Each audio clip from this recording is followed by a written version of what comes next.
All right, welcome back, everyone, to Politics and Profits.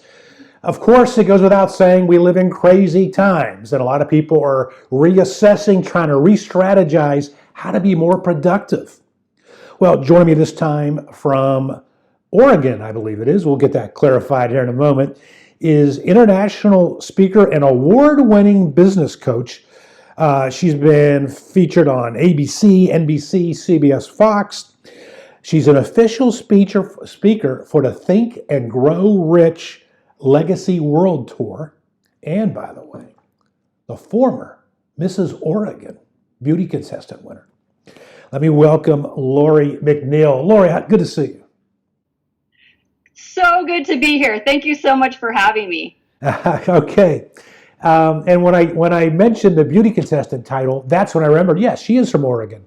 I wasn't quite sure at first where your broadcasting was from. Okay.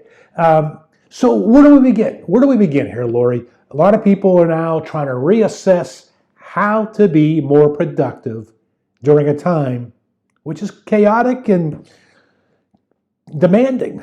All times are demanding, but you know what I mean. Yeah, absolutely. We definitely, when you're in business, you're just busy all the time, no matter what.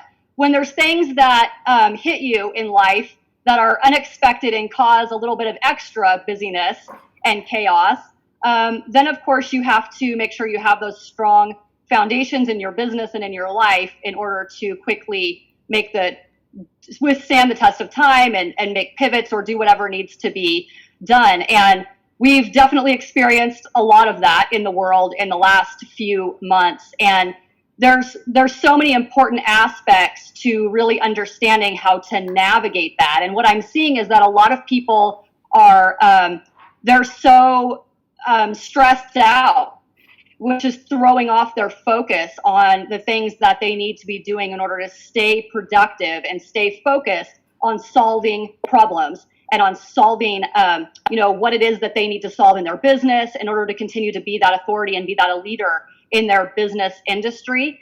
And it's really tough to stay focused when you're so stressed out and you've got so many things coming at you at one time. But I think that learning to navigate how to do that and during times of crisis, during times of chaos, and that in maintaining that balance will absolutely serve you much, much better when you feel like you're being pulled in so many different directions at one time. And you say balance. I want to add something to that is really irrelevant to the coronavirus environment that we're in, but it's amplified, and I think it takes away focus and adds a stress. I want to get your take on this. And that is this social media environment that we're in. People today, I believe, text more than they email. It used to be people would check, some people would check their email 2 or 3 times a day. Now, if you're not responding to a text immediately, follow-up texts are coming and people are freaking out. Facebook is designed, the cell phone is designed to have us addicted to looking. Is that adding to the problem too today in terms of balance, stress, and focus? It definitely can. Definitely when you're trying to maintain healthy boundaries with your customers, with your clients, with your employees, with anyone around you that will allow you to stay focused and to have and maintain that clarity, then social media and different forms of communication definitely play vital roles in that. There are some people that like to block their time and they only check their email first thing in the morning, or there are certain people that only check messages at certain times of the day. It really honestly is one of those things that you have to find out what works for you, and what works for you is not going to work for someone else. So if it's stressful for you to have messages, left unread, then you need to figure out the right balance that works for you so that you're not just sitting at your computer or in front of your phone nonstop with messages, of course.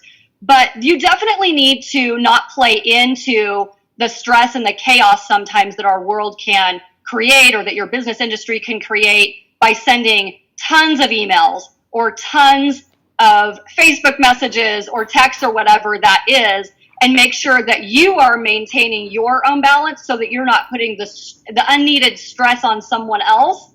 But so it's that give and take of how stressful are you coming across to someone else, but then how are you actually allowing yourself to accept that stress when someone behaves a certain way? So it really is being very aware of both sides of the fence so that you can maintain the healthy balance that you need to stay focused.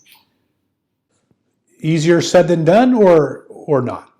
It definitely is one of those things that's easier said than done. Like anything, you have to maintain some healthy habits, and habits, of course, can be very difficult to break and very difficult to establish. So, of course, when you're trying to definitely elevate your leadership and elevate your communication and your balance, you have to lean into those new habits that have to be formed and give it a little bit of time in order for them to really be embedded in your lifestyle and in your subconscious to where they become automatic forms of behavior with absolutely anything in your life. And definitely establishing those healthy boundaries and establishing a new way of communication is definitely a huge, huge part of that habit breaking and habit establishing that needs to take place. I like what I hear, Lori, and basically you're telling our viewers that reassess what you're doing, and create a new habit based upon what's going on around you. And in our final remaining moments, any final comments that you'd like to create or like to provide here? Absolutely. I think that in business, I talk to people all the time. It doesn't matter if you have a brick and mortar business or if you have an online business, that everybody's always trying to be different and establish, whatever it is that's cutting edge for them that's going to help them be the standout.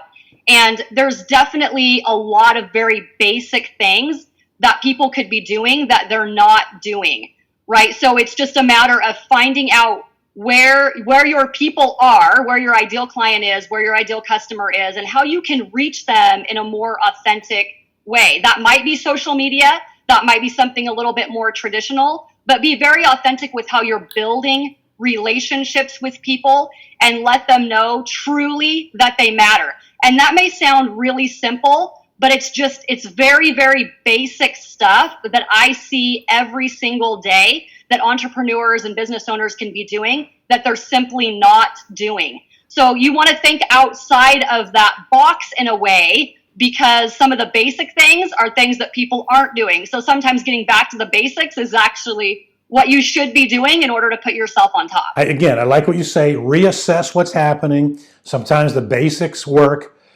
going back to fundamentals, as you say.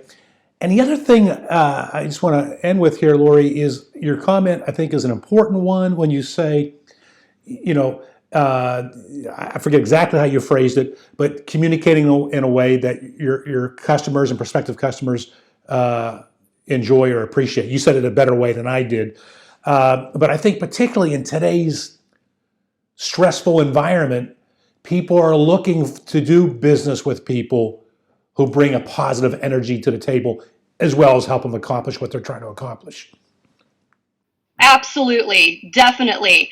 I think that I see this a lot on social media. It's really easy to get sucked into the negativity of either a comment that somebody makes or a statement or something that might be going on in the world. And it's really easy to want to take a stand in the form of being a strong leader and being defensive. But what you're really doing in a lot of cases is actually bringing a lot of negativity to the world, maybe to the social media page, whatever it is, to your brand, to your business. And it's actually throwing a lot of mixed messages for a lot of business owners more than they realize. So even there's a way to take a strong leadership stand and communicate in a much more positive, professional manner than I'm seeing being done on social media or even off social media. So absolutely stand in your value and definitely don't be somebody that you're not. You want to voice your strong convictions, but do it in a very positive way that's adding value to people's lives and not necessarily being part of the chaos. Yeah. So I want you to really encourage people to be aware of how they're communicating, not really what they're saying, but how they're saying it and the messages that those are bringing. Okay, Lori McNeil, international speaker, award-winning business coach, author of 9 books. I also want to announce, because I haven't on the show yet, is that this is your first appearance, and you are an official contributor to Politics and Profits with business advice as a business coach. And our viewers will be seeing you regularly on the show, and we officially welcome you to the program. Thank you. Thank you so much for having me. All right, broadcasting from the Liberatory CPA studios. Back after this. Politics and Profits with Rick Amato is brought to you by Liberatory Accounting, the IRS problem solvers. To find out how Liberatory Accounting can help you, call 877-6-SOLVER. That's 877-6-SOLVER.